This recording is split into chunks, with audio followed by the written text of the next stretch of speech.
So in today's video, I want to talk about Italki and how you can get the most out of your teachers on Italki.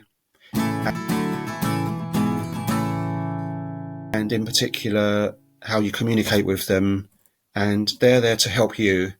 So unless you tell them what you want, then they're going to go down their teaching path, and you're going to end up with being taught how they want to teach you. Now that's fine if you don't really know what you want and you just want somebody to guide you through the language. So if you're a beginner, that's fine. Or if you're probably fluent and you just want a bit of conversation, that's fine. Or if you kind of have an idea of what you want from those lessons, do tell your teacher first. So you can use the message system on Italki. So you can send a message through just like a normal email and say, "Hi, my name's Andy. I've seen your profile on Italki. I'm interested in having lessons with you. Could you tell me, how would you structure your lessons?" Or you could say like, I'm at such and such a level. I'm a bit rusty with grammar. I'd love to do some conversation practice, but also this, that, and the other. And they can tell you how they can help you. Also, you can look at a teacher's feedback and you can see what other pupils have said about them. Now, for me on Italki, I think that people tend to leave good feedback all the time. So they don't leave specific feedback. They don't say, "Oh, this teacher's very good at, getting you to developing you," or something like that. It's usually brilliant or good or something like that.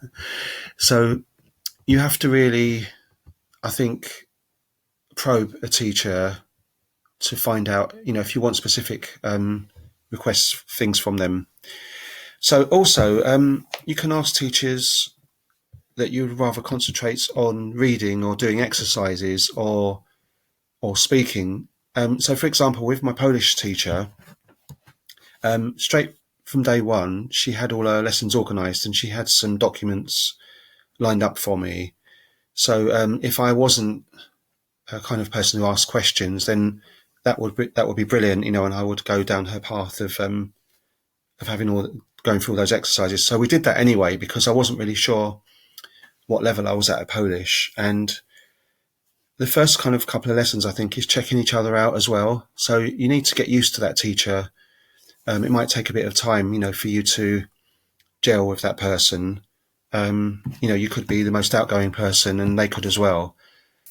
So my Polish teacher gives me lessons to do, such as these kind of lessons in this book. This isn't actually from her book, but this is my book, which is very, very similar to the one she gives me. And I explained to her that I already have a book and that, I'm happy to do the lessons that she gives me because they supplement this, and it's all extra exercises and extra practice. But when I mentioned I have this book, she said to me, "If you want to show me the book, I'm happy to have a look at it."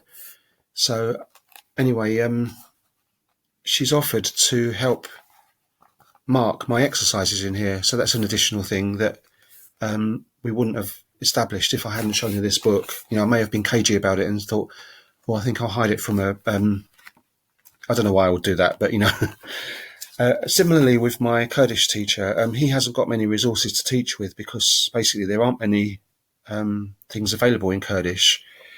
And so we've got this Kurdish phrase book, which we've been going through together. So part of the lesson is going through this, but I gave it to him. I said to him, "Can we look at this, please? Because I'm not really happy with this book. I don't like phrase books anyway, but because it's something I've got, and there aren't many things I've got in Kurdish, I want to use it." So I thought we'll go through it. And each week we've been going through some of the pages of this. So if I wouldn't have mentioned this, we wouldn't have been doing it.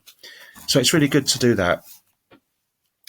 So in my Chinese lessons, my teacher, I just contacted her at first and said, "I just want conversational lessons." And I chose that teacher because she was the only one whose time would fit in with mine, because I wanted my lessons in the afternoon, and China is 9 hours in front of UK, so it will be midnight there, so there weren't any teachers available. So this teacher lives in Turkey, and she's a brilliant teacher. She's really good for me. She's very friendly and outgoing and encouraging, and she corrects my mistakes, and she's patient. You need to be with me. Anyway, at first, we both had more of conversations. So the first 3 lessons were just open conversations. Second and third lesson, she themed them. So she said, I'm going to talk about food today, or we're going to talk about transport and things like that. So we did that. And then I said, do you know what? I think I would like to have a little bit more structure in this lesson, even though I wanted it to be conversational. Can we start looking at HSK1? So if you don't know what HSK1 is, it's Hong Kong. It's not Hong Kong. Hong Kong. HSK1 are the first few hundreds. Oh, if you don't know what HSK1 is, here it is.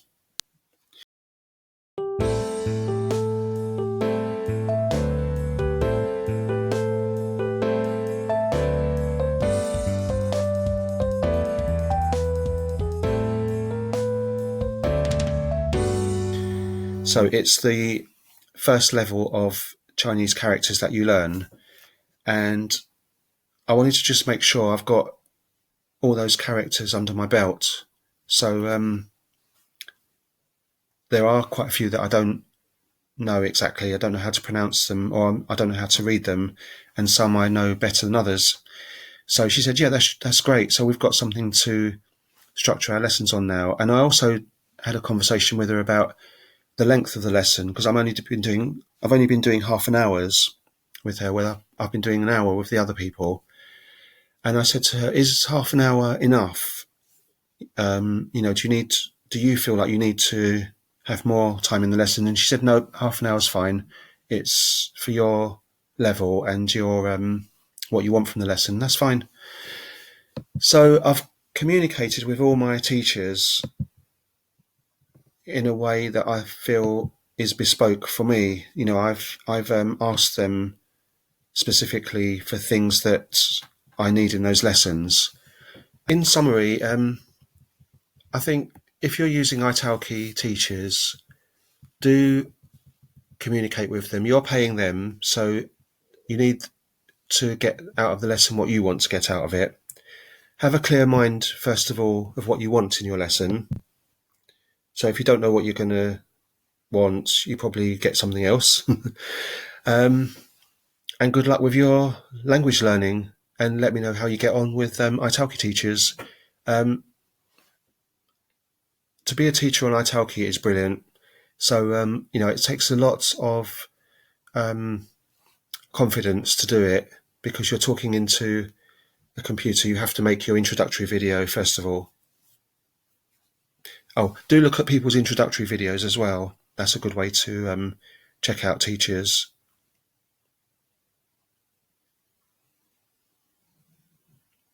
If I sit here long enough, my hair will grow.